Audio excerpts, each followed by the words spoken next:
They say family is everything, a safe haven, a place you belong. My mother proved that was a lie, and all it took was a bowl of hot porridge. I never imagined that something so simple, so mundane, could be a weapon. But it was. I refused my half-brother his car and his credit card, and she looked at me like I was a stranger, like I wasn't her son. And that's when she did it. Not in a fit of rage, but with a cold, calculated smirk that sent a chill down my spine. The steam burned my skin, but her words cut so much deeper. I didn't know it then, but in that one single, brutal moment, the life I thought I had was over. A new one was just beginning.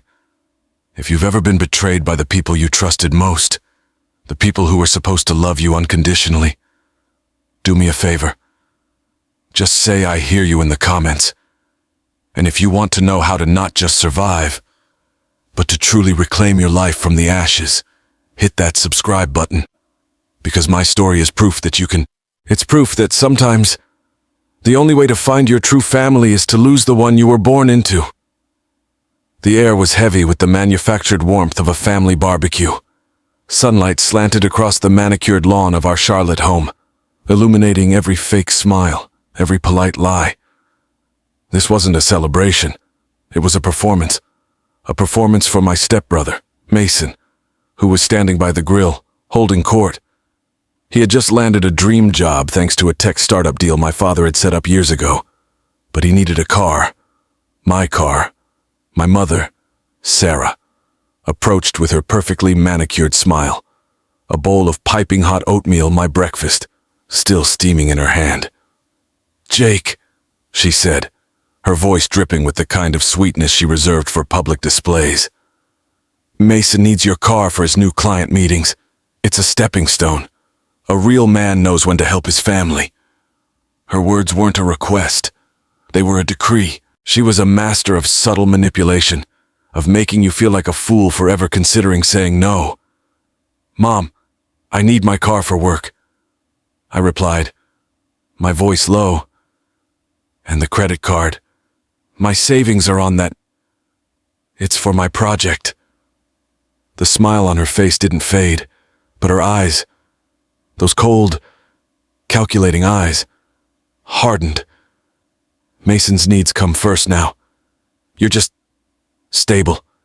He's on the brink of greatness.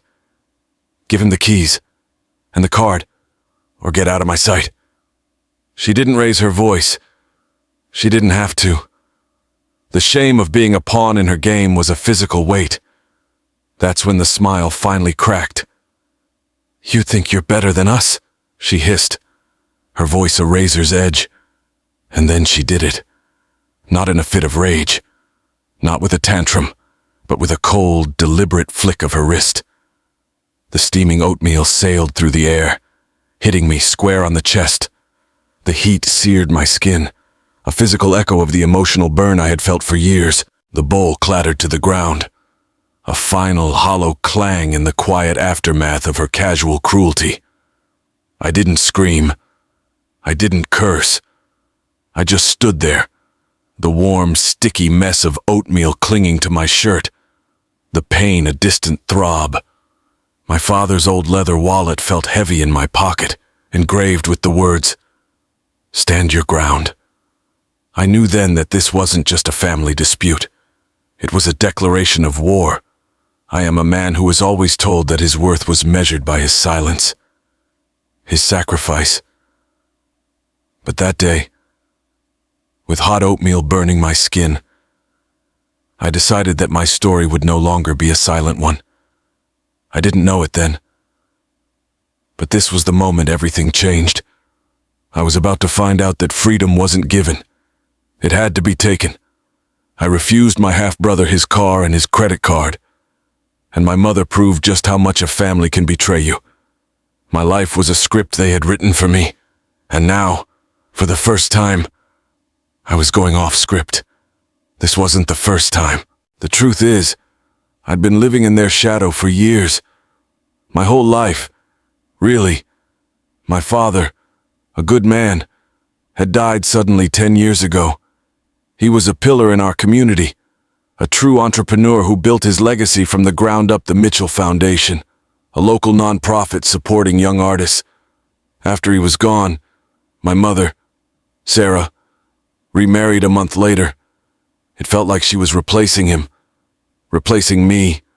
Her new husband, Mason's father, was a charismatic salesman with a smile that could sell ice to an Eskimo, but a heart made of stone. He had no interest in the business, only the money it generated. He brought with him a son from his previous marriage, Mason, who was the golden child, perfect grades, star athlete, the prodigal son. I, on the other hand, was just me, quiet, studious, the one who stayed late at the office, the one who worked on the foundation's accounts, the one who kept my father's legacy alive. I was the reliable, the responsible, the invisible son. Growing up, every accomplishment of mine was a footnote, and every failure a headline. I got a full scholarship to a top university, and my mother's first response was, "That's good. It saves us money. Mason's tuition is so expensive." When I volunteered for the local soup kitchen, Mason was given a community service award for helping out for one afternoon. I always thought if I just did more, if I just gave more, if I was just better, they'd finally see me, that they'd finally love me. But every time I extended an olive branch, they snapped it in half. Once, for my 10th birthday, all I wanted was a simple camping trip with my family. My mother said it was too rustic, and threw a huge party for Mason instead, who was turning 12. She even made me serve the cake. That's when I first realized my life was a script they had written for me. My father's will was a source of great tension. He had named me as the primary owner of the Mitchell Foundation, with my mother serving as a temporary co-manager for a few years until I could take full control. He trusted me. But when he died, my mother and Mason's father told me they needed to streamline the business and handle the assets. I trusted them, but I should have known better. What was a moment you sacrificed for your family, only to be taken for granted? Tell me about it in the comments. It's always good to know I'm not alone. For 10 years, I became a ghost in my own home. I managed the Mitchell Foundation, the very thing my father built. For them, I coded the donor database. I organized the charity galas. I spent countless sleepless nights making sure my father's vision was still alive, all while my mother and Mason took the credit. I remember one night, I had just finished an all-nighter, pulling together the foundation's annual report. I was exhausted, my eyes burning from the screen light. The report was a masterpiece, something I was truly proud of. The next morning, I saw Mason on Instagram, a picture of him smiling with my mother, with the caption, "So proud of our foundation's success this year, can't wait to see what we do next." He didn't even mention me. It was a small act, but it was a needle in my heart. The car they wanted, I paid for it myself. With money I earned working 2 jobs during college, money I saved meticulously.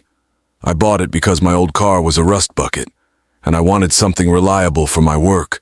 My credit card, the one my mother so casually demanded, it was the only card I had in my name.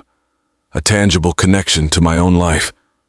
It was a lifeline, but every time I spoke up, even a little, I was met with the same condescending response. "You're being difficult.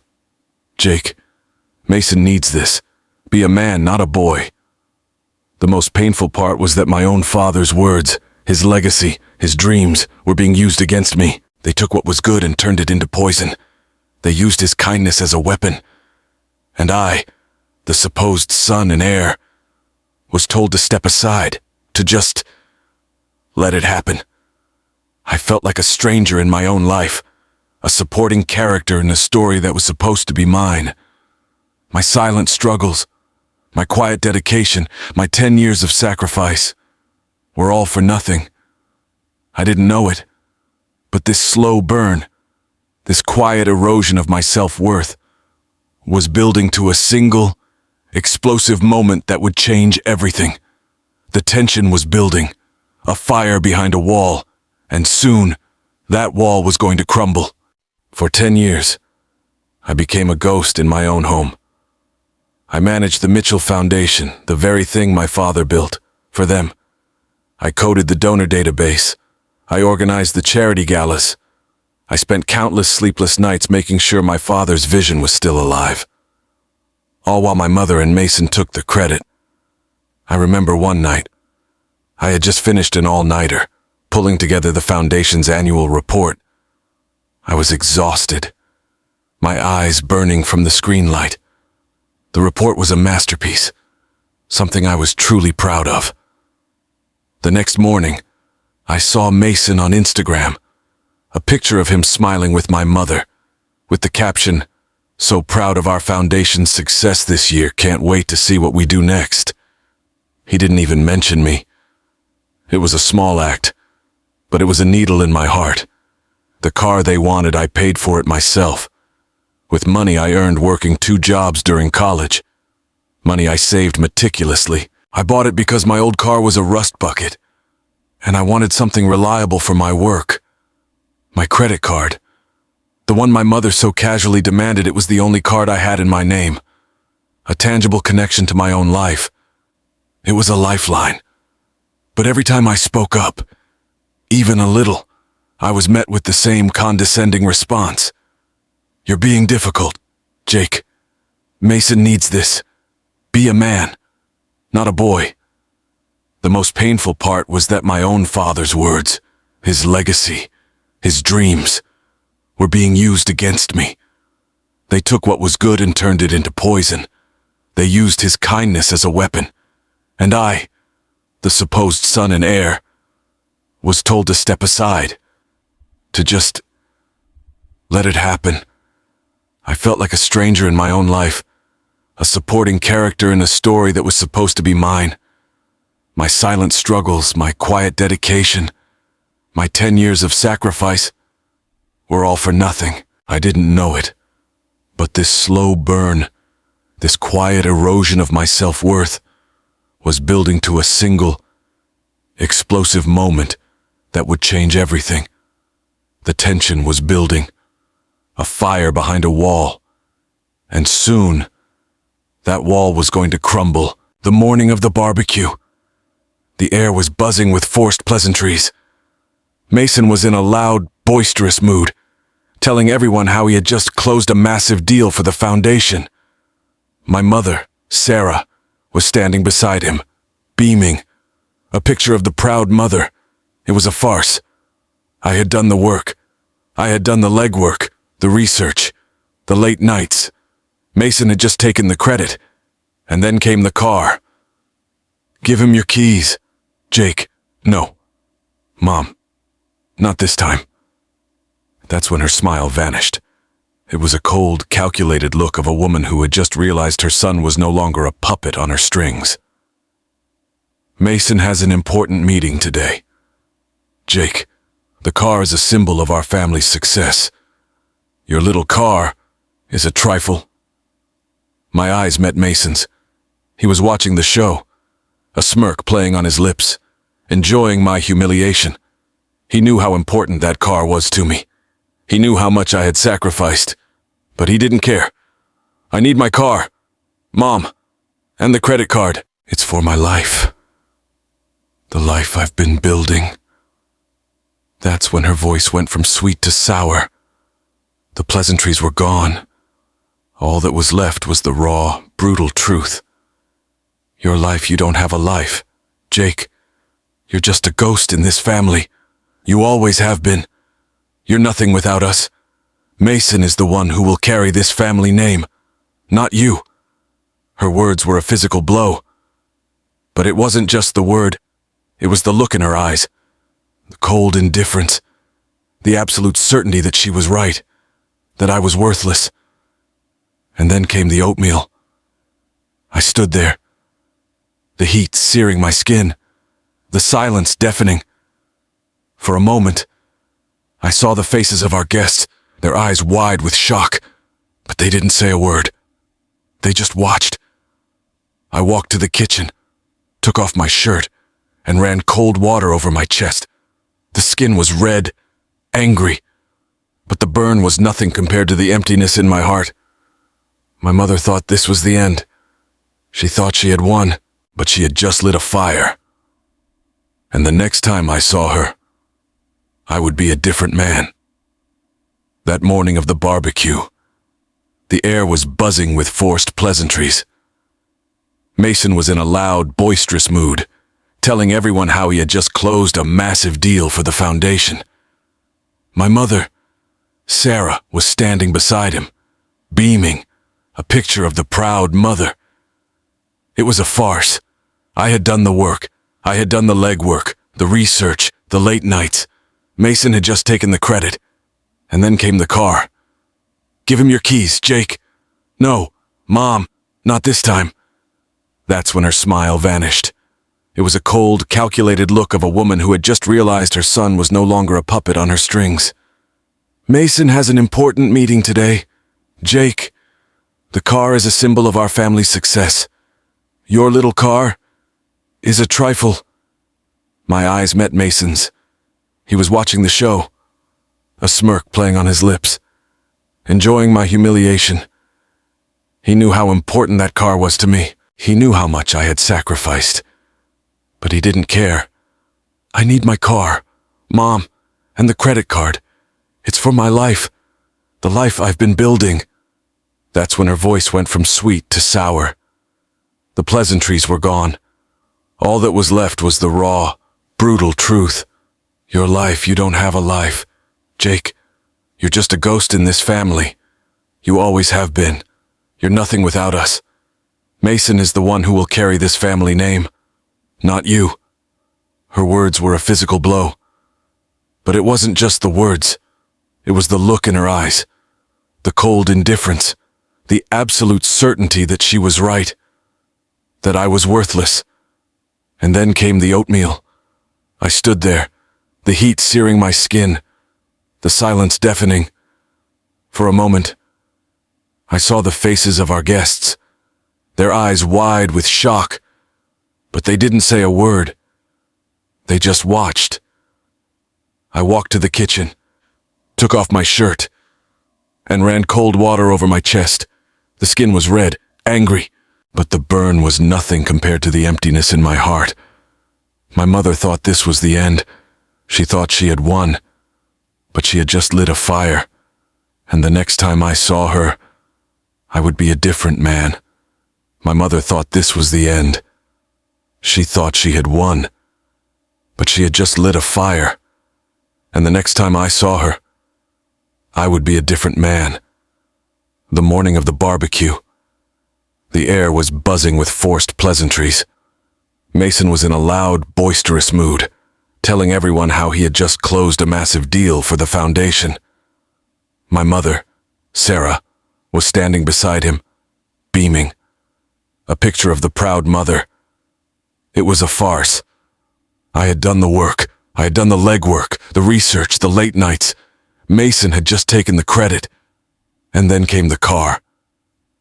"Give him your keys, Jake." "No, Mom, not this time." That's when her smile vanished. It was a cold, calculated look of a woman who had just realized her son was no longer a puppet on her strings. "Mason has an important meeting today. Jake, the car is a symbol of our family's success. Your little car is a trifle." My eyes met Mason's. He was watching the show, a smirk playing on his lips, enjoying my humiliation. He knew how important that car was to me.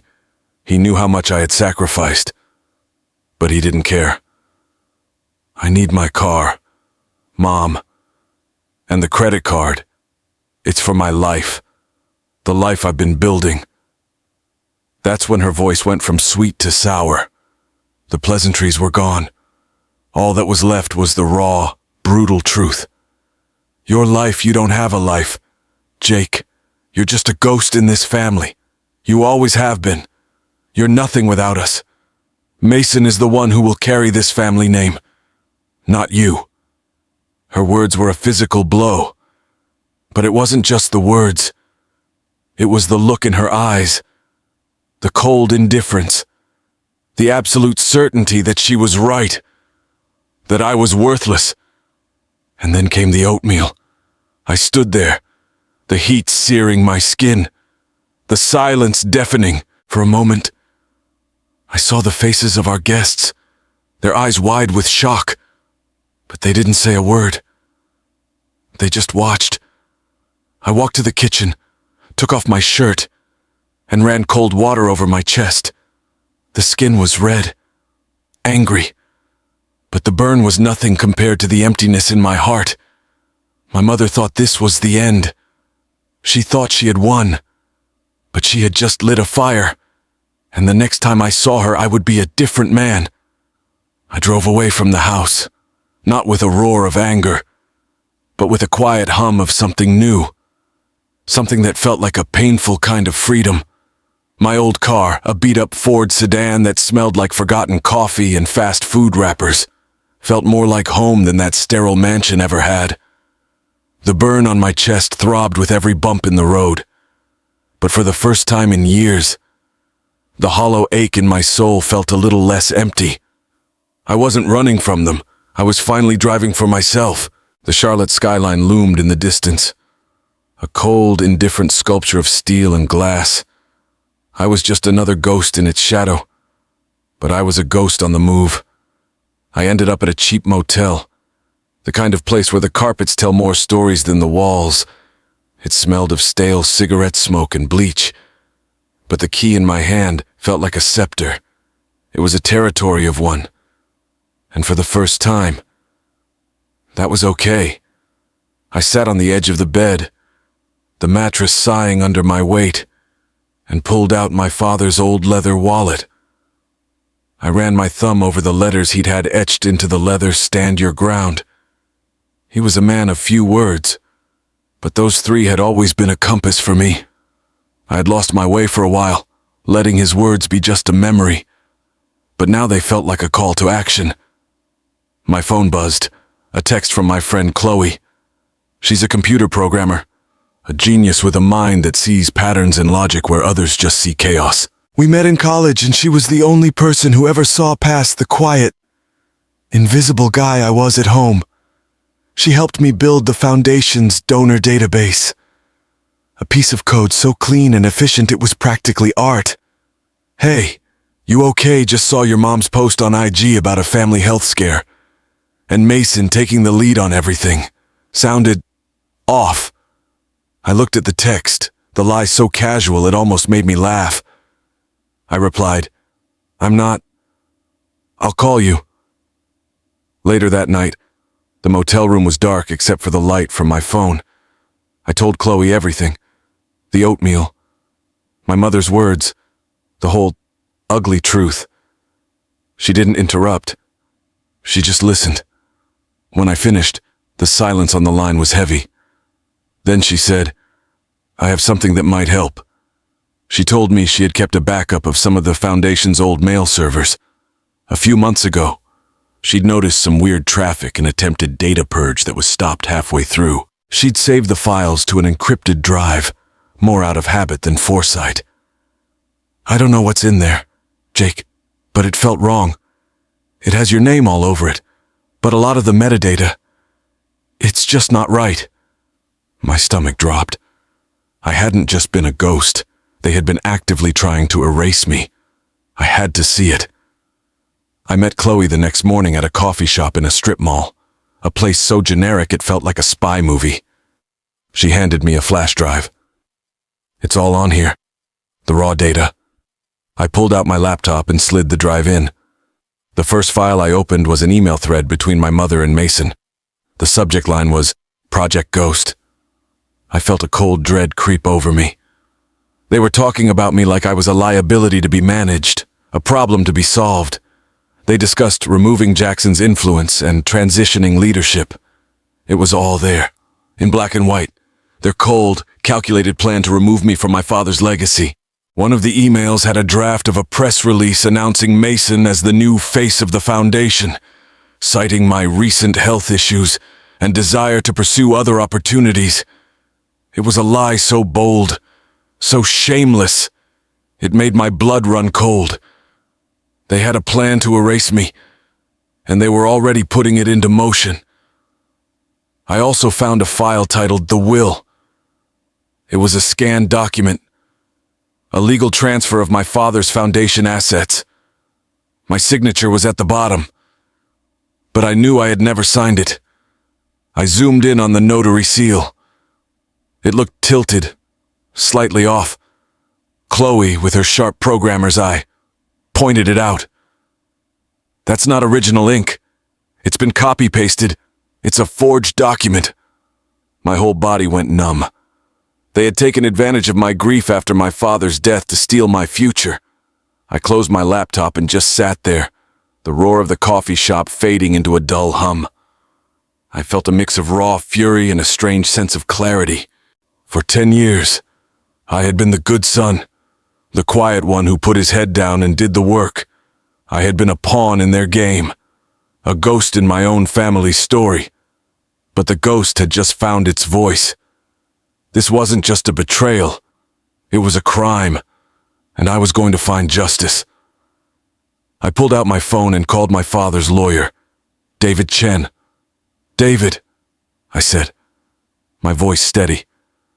"I have something you need to see. Everything they told me was a lie. My father's will, the foundation, it's all a lie." David met me later that day. He listened to everything, his face unreadable. He examined the documents on my laptop, his eyes taking in every detail. He was a man of facts, a man of law. When he finally looked up, his expression was grave. "This is not just a family dispute, Jake. This is fraud. This is a crime, and you have the evidence to prove it." He then pulled out a black leather folder, the same one my father had given him before he passed. "Your father knew what they were capable of. He knew that the only way to protect you was to give you a secret weapon." He slid a document across the table. It was a codicil, a legal addition to a will.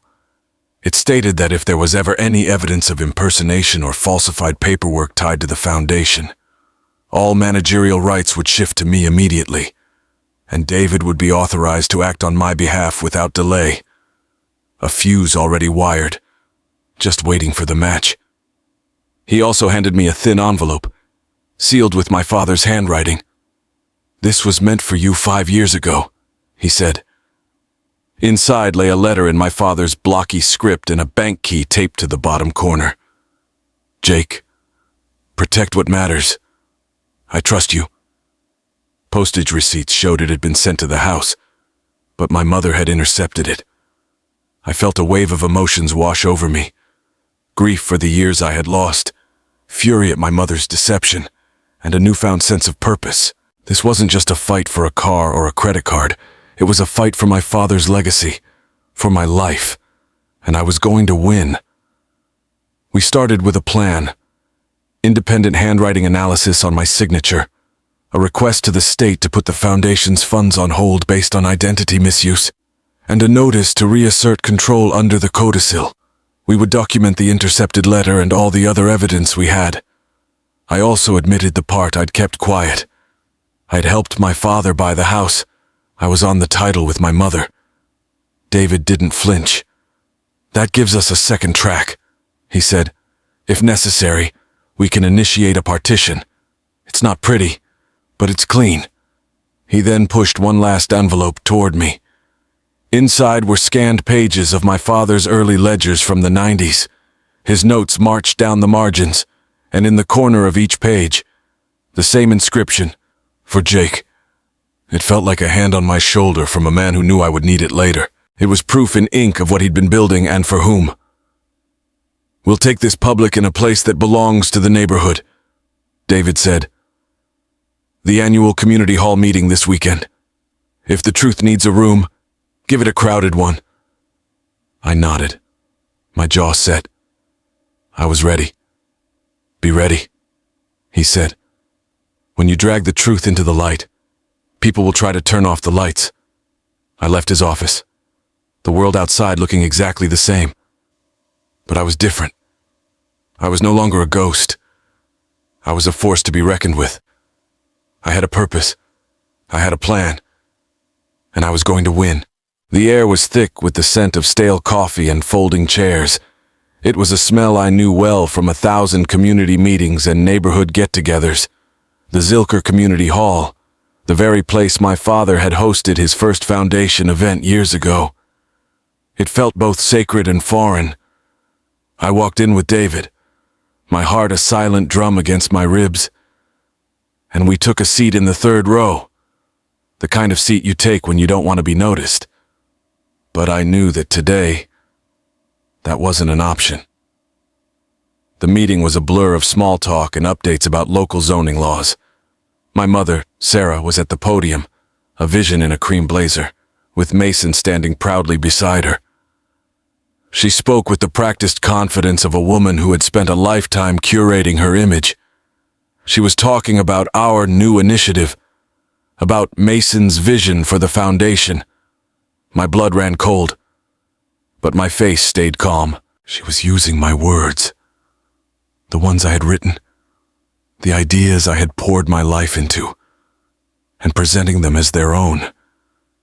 It was a new kind of theft, a brazen disrespect for everything I had built. When the chair opened the floor for questions, my hand went up without a second thought. I stood up slowly, deliberately. I saw my mother's smile falter. Her eyes met mine, and I saw a flicker of confusion, then annoyance.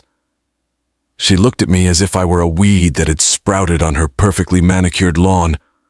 "Yes, Jake," she said, her voice dripping with forced patience. "Thank you," I said, my voice steady, my gaze fixed on hers. "There seems to be some confusion. My mother mentioned a new initiative, but there's a misunderstanding.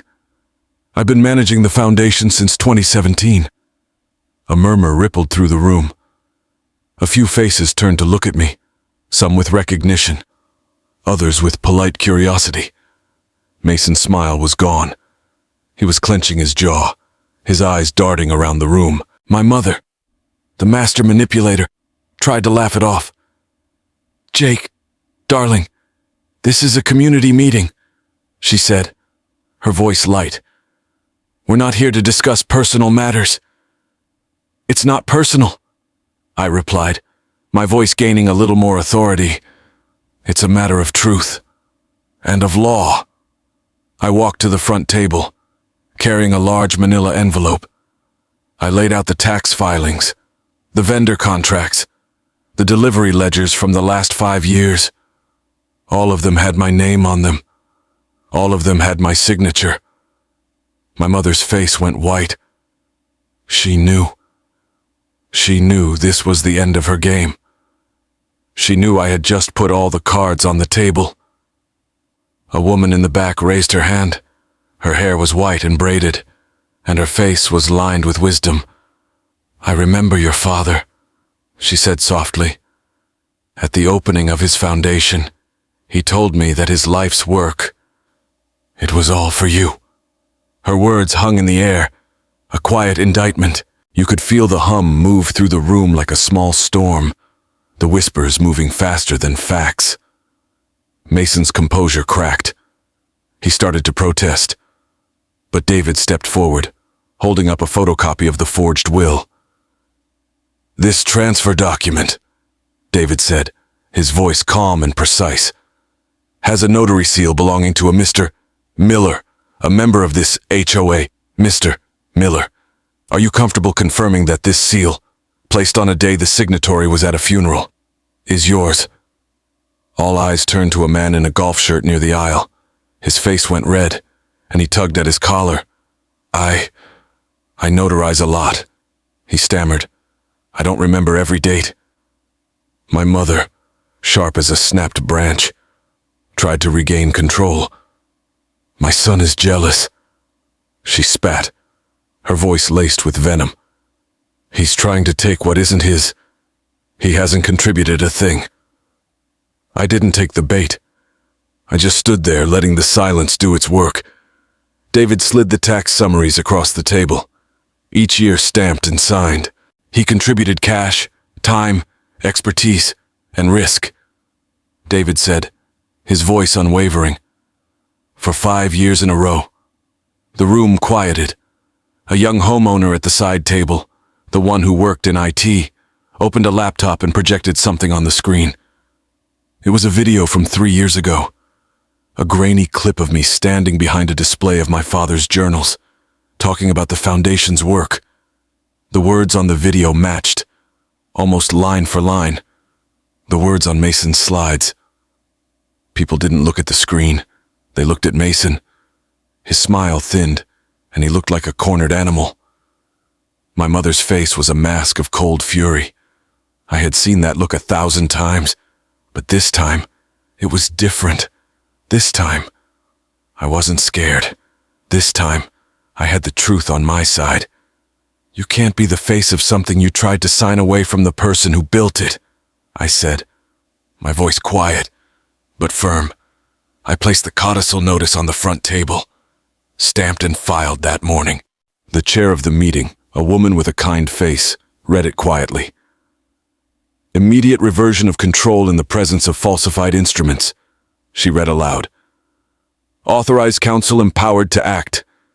She cleared her throat and tapped her gavel lightly. We'll table the revitalization agenda until ownership is clarified, she said. A murmur washed through the seats. My mother sat down hard. Mason stared at the screen like it had betrayed him. I looked at him, not with anger, but with a strange kind of pity. They had tried to erase me, and they had failed. But in doing so, they had erased themselves. On our way out, David leaned close. Good start, he said. They'll regroup. Expect something tonight or tomorrow. Don't engage unless it's in a room with rules. I nodded. Outside, the park was wide and green, the city doing what cities do, moving forward, whether you're ready or not. I slipped my hand into my pocket and felt the ridges of my father's wallet again. The meeting hadn't ended anything. It had simply made what was true visible to more people. The first step was taken. The confrontation was over. But the fight was just beginning. It was no longer a silent war. It was a public reckoning. And for the first time in my life, I wasn't afraid. I was ready. The legal battle was long and difficult. But with David and Chloe's help, we won. My mother and Mason were forced to sell the family home to pay off the debts they had incurred from their fraudulent activities. The Mitchell Foundation was fully restored to its rightful owner, me. I didn't feel victorious. I felt free. I moved into a small apartment in a quiet neighborhood. I bought a new car. I had a new life. I had a new family. My new family was not based on blood, but on choice. My new family was Chloe, David, and all the people who supported me. My father's wallet, the one that said "Stand your ground," now sits on my desk. It reminds me of my journey. It reminds me that I am enough. I want to end this story with a message to anyone who has been in my shoes. You are not a ghost.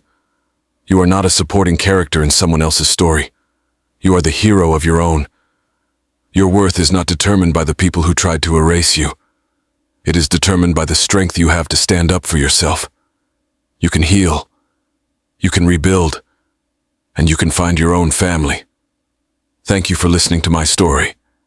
If it resonated with you, if it gave you hope, please share it. And if you believe that stories like mine deserve to be heard, please subscribe. Your support allows me to continue to share my story and help others find their voice. The first days after the gala were a blur of paperwork and phone calls. The legal machine moved slowly, but it was relentless. I didn't feel joy or a rush of adrenaline. It was more like the quiet hum of a machine settling after a long, hard journey. Hard. The house in Charlotte was no longer mine, but I wasn't sad. The legal partition meant my share was cashed out, and I used it to finally buy my freedom.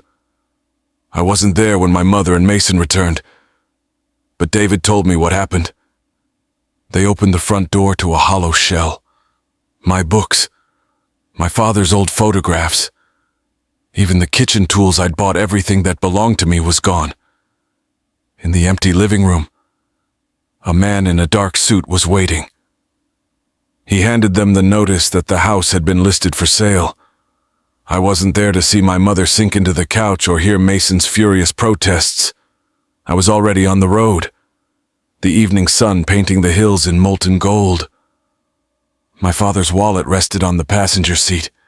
I whispered to myself, I don't belong there anymore, and pressed the accelerator towards something freer, something untouched by their poison. My new apartment in a different part of Charlotte was small, just a single bedroom, with a view of the street below, where late-night laughter and the smell of tacos floated through the air. It wasn't the manicured calm of my old neighborhood, but it was mine, on the wall. I hung the painting my father had made of his foundation, his handwriting in the corner for Jake. On the shelf, I placed a small, simple ceramic bowl I'd bought, a quiet reminder of what I had survived. One morning, my inbox pinged with an email from a longtime customer of my father's. Thank you for keeping our community's heart at the center of everything, it read. It was recognition without strings, respect without performance. It was a kind of warmth that family never had. I started writing. The first chapter of my story came easily the day I walked away. I posted a short excerpt on my LinkedIn. Within hours, messages poured in from people I'd never met, thanking me for voicing what they couldn't. For the first time, I understood that my story wasn't just mine. It belonged to anyone who had been silenced or diminished by those who should have loved them. Weeks later, I ran into my mother and Mason at a store. No shouting this time, just a brief, strained silence. Her eyes, once so full of cold judgment, were tired. I gave her a small nod, not of forgiveness, but of closure. She looked away and walked on. I felt no anger, only release. I lost a family, but I found myself. The words weren't bitter. They were true. And as I walked toward the rhythm of the city, I realized that truth was all I had ever needed. My father left me a legacy, a company, and a home. But the real inheritance was the courage to protect what matters. If you've ever felt this way, like you're a ghost in your own home, like someone tried to steal your story, let my words be proof. You don't have to stay in the house that hurts you. You don't have to hand over your life to people who only see you as fuel for their fire. You can walk away. You can reclaim yourself. And you can heal, not by waiting for an apology, but by building something stronger out of the ashes. Thank you for walking through this story with me. If it resonated with you, please let me know. Drop a comment. Share where you're from. Or simply say, I hear you. Because the hardest part of telling a story like this isn't reliving the pain, it's fearing that no one will care. Every comment reminds me I'm not shouting into silence. And if you believe that stories like mine matter, I'd ask you to subscribe. This isn't just a channel. It's a community. A place where we shine a light on dark places and where we prove that you are not alone. Each subscription helps me keep telling the truth that some people want buried. It's a way for us to build something together, something real, from the ground up.